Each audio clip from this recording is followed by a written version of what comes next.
So మీరు నెల రోజులు అమెరికా పోయినా మాకు సంవత్సరం పాటు పోయినట్టు అనిపిస్తుంది. సో మొదటగా ఎందుకు అమెరికా పోవాల్సి వచ్చింది? అమెరికా అనేది ఏమి ఇక టూర్ కని కాదు, కానీ పాపది గ్రాడ్యుయేషన్ ఉండే. గ్రాడ్యుయేషన్ అనేది ప్రతి తల్లిదండ్రులు అక్కడ ఒక విధిగా పోవాల్సిన పరిస్థితి. నేను జాయిన్ చేసినప్పటి నుంచి కూడా పోలేదు, సిన్స్ 3 years నుంచి ఎప్పుడూ పోలేదు. తనే అడ్మిషన్ అంతా చూసుకున్నది. తర్వాత గ్రాడ్యుయేషన్ టైం అనేది వాళ్ళకు చాలా కీ పార్ట్ వాళ్ళ ఎకడమిక్ కెరీర్లో. అది కూడా ఎట్లా ఉంటుందంటే అక్కడ తల్లిదండ్రుల యొక్క ఏమంటాము కన్సర్న్ ఎట్లా ఉంది పిల్లల పట్ల అంటే అదొక ఇంపార్టెంట్ ఇష్యూ అని చెప్పడం వల్ల ఇక తప్పనిసరి పరిస్థితుల్లో అప్పటికప్పుడు వెళ్ళాల్సి వచ్చింది.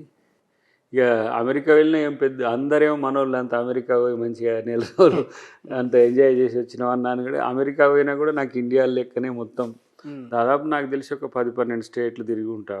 ఎవ్రీ డే ఒక ఒక టౌన్లో లేకపోతే ఒక స్టేట్లో మన వాళ్ళు మీటింగ్ పెట్టడం. తర్వాత రాక వచ్చినావు కాబట్టి అందరు ఇక్కడికి పోగానే అక్కడికి పోగానే అక్కడే.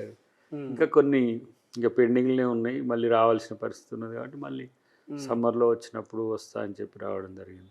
సరే ఏదైనా న్యూ ఎక్స్పీరియన్స్ అది. ఇంతవరకు నేను సరే కేసుల వల్ల పోలేకపోయినాం. ఎక్కువ మనకు మూమెంట్ కేసుల కంటే కూడా మనోడు కేసీఆర్ పెట్టిన కేసులు ఎక్కువ. ఇప్పుడు కేసీఆర్ పెట్టిన కేసుల వల్ల అంటే ఇప్పటివరకు మీరు అమెరికా పోలేదా లేకపోతే? అంతే, ఇప్పుడు పోలేదు. ఫస్ట్ టైం ఇప్పుడు అమెరికా కూడా ఫస్ట్ టైమే. మన మురళీ ముదిరాజ్ చనిపోయినట్టు చూసింటారు, మన శ్రీకాంతాచారి చనిపోయిన రోజే తను కూడా చనిపోయినప్పుడు అప్పుడు మేము క్యాంపస్కి పోయినప్పుడు వాళ్ళు దాదాపు నేనే భయపడే కేసులు. ఏది మన ఎయిర్పోర్ట్లలో వాళ్ళు మమ్మల్ని చూసే తీరు చూస్తే భయపడే మేమే అంటే ఇంత క్రిమినల్స్ అన్నట్టుగా. సో 2-3 ప్లేస్లలో కొంత ఇబ్బంది అని కాదు కానీ వెరిఫికేషన్ ఉంటుంది. సో ఆ కేసులు 120B ప్రభుత్వ ఆస్తుల ధ్వంసం అట్లాంటి ఒక సీరియస్ కేసులు పెట్టిండు. బట్ అది కూడా ఒక ఎక్స్పీరియన్సే.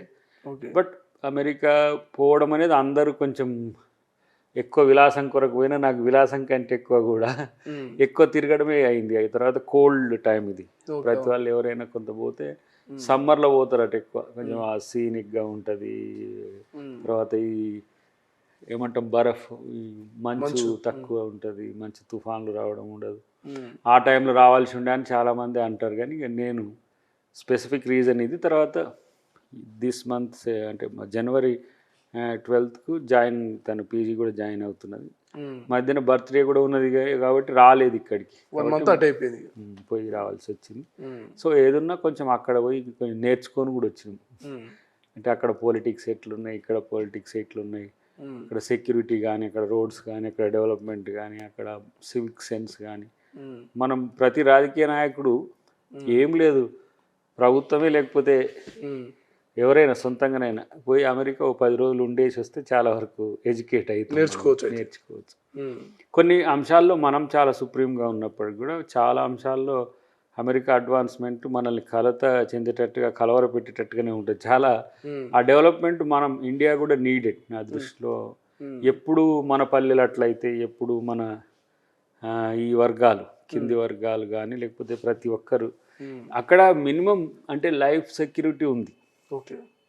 ఇక మన దగ్గర నేను అంటే ఊరి నుంచి వచ్చిన కాబట్టి ఊరిని పోల్చుకుంటే అక్కడ ఉండే విలేజెస్ని మనం పోల్చుకుంటే చాలా తేడా ఉంది. టౌన్కు విలేజ్కి వాళ్ళకి తేడా లేదు.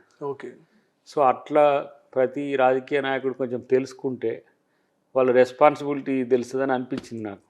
కానీ ఎక్కువ ఎకడమిక్ వాటిలలో పార్టిసిపేట్ చేసిన తర్వాత మన తెలంగాణ సంఘాలు కొన్ని ఏర్పాటు చేసిన మీటింగ్లు అవన్నీ కూడా నాకు కొంచెం ఎడ్యుకేషన్ ఇచ్చినాయి. సో అంటే అట్లే అంటే అదే టైంలో మీరు ఏమైనా ఫీల్ అయ్యారా? ఎందుకంటే ఈసారి అసెంబ్లీ సెక్షన్లో చాలా వింత ఘటనలు జరిగాయి. ఒకటి కల్వకుంట్ల కవిత కన్నీళ్ళు పెట్టడం కావచ్చు మండలిలో. సో మీరు మండలిలో ఉండాల్సిన వ్యక్తి.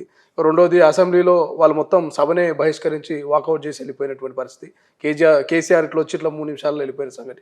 ఇవన్నీ చూసినప్పుడు అదే నేను కూడా మండలిలో ఈ టైంలో ఉంటే బాగుండు, కవిత ఏడ్చింది కదా, ఈ టైంలో కేసీఆర్ బారిపోయింది, నేను ఉంటే బాగుండు కదా, అట్లా ఏమైనా అనిపించింది? అట్లా అంటే ఇప్పుడు హౌస్ ఉంటుందని నేను ఊహించలేదు. ముఖ్యమంత్రి గారికి కూడా పెద్దలకు కూడా చెప్పే వెళ్ళిన. అయితే నేను ఎక్స్పెక్ట్ చేయలేదు క్రిస్మస్ తర్వాత ఇది ఉంటుందని. ఎందుకంటే ఆల్మోస్ట్ ఆల్ క్రిస్మస్ నుంచి 1st January అంతా కూడా కొంత వెకేషన్ మోడే ఉంటుంది కాబట్టి పోస్ట్ సంక్రాంతి ఉండొచ్చు అనే ఉద్దేశంతో నేను వెళ్ళడం జరిగింది. బట్ నేను కూడా 2 వీక్స్ కొరకు పోయినా వాస్తవానికి. 2 వీక్స్ తర్వాత రిటర్న్ కావాలి కానీ కమిట్ అయిన మీటింగ్స్ వాళ్ళకి ఆల్రెడీ వాళ్ళు ప్రిపేర్ చేసుకుంటున్న క్రమంలో వాటిని అవాయిడ్ చేసి రాలేని పరిస్థితి. నేను పోయిన పని వాస్తవంగానైతే 13వ తారీఖే గ్రాడ్యుయేషన్ న్యూయార్క్లో. ఓకే. సో అది అయిపోగానే కూడా రావచ్చు. బట్ నేను వెళ్ళడం వల్ల ఏంటంటే వీళ్ళు ప్లాన్ చేసుకున్నారు మొత్తం షెడ్యూల్ చేసుకున్నారు కాబట్టి ఇంకా 2-3 కాలిఫోర్నియా కానీ చార్లెట్, చికాగో వీటిని మిస్ చేసుకొని వచ్చిన. అంత ఏంది ఉరుకుల పరుగుల వేగంతోనే పోయినాము.